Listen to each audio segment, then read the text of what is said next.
Well, kia ora everybody and welcome.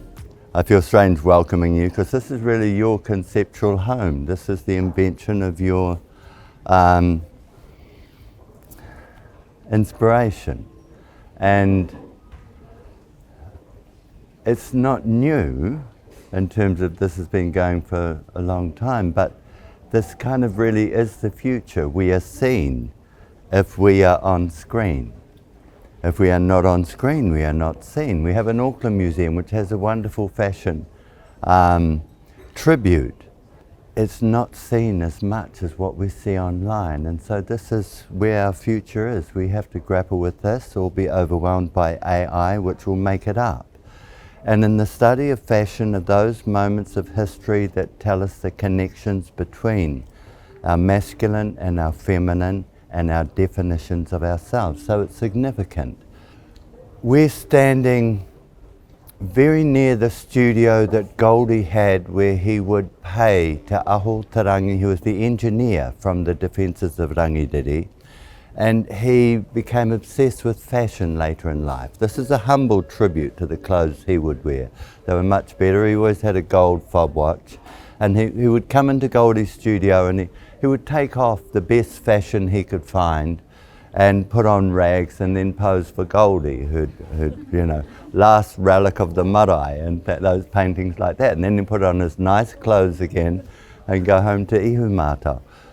There are moments in fashion that tell us stories of ourselves, but where we're standing within the current post-treaty settlement realm of Ngāti Whātua. So just to acknowledge Ngāti Whātua and to give recognition to one of their greatest heroes. His name was Kāwharu, and Kāwharu changed the political landscape of Tāmaki, and what triggered that was a contest.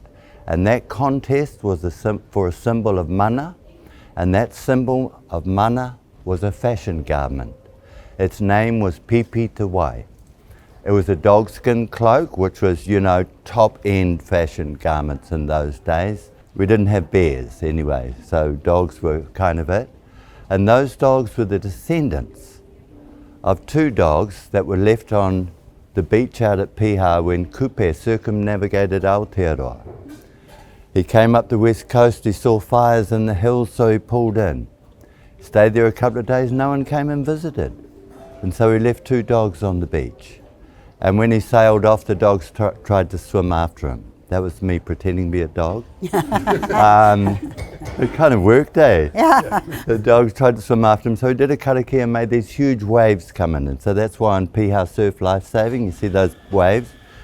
Ngā ngaru toa or kupe, we call those. But it meant the dogs stayed, and those dogs and their descendants became references to place names, but in particular, the cloaks we made from those dogs became the signature fashion garments of authority. And the contest for Pita Turei meant Kāwharu ended up in Tāmaki and set the foundations for Ngāti Whātua Ōrākei, Te Tau, Te Uringutu, me ngā oho hoki. Nō reira, me whakahono rete e tāriki, ngā wai honu i te pō. Me te kāhui ariki te whare o pō tātou, nō reira ko tēnei te mihi o te tehi o ngā maramari te waka o tainui, nō reira kānui taku mihi. E karakia tīmata mō tēnei kaupapa. Whakatagate au ki te uru. Whakatagate hau ki te tonga, kia mā kene ki uta, kia mā taratara ki tai, kia ia ki tātou kure e teo, auka, he hau, tihe mauriora. Kātu numia, kātu rāwea, whānau, haramai te toki, haumie, huie, taikie. Kia ora no tātou katoa. Kia ora. Right, everybody to their stations.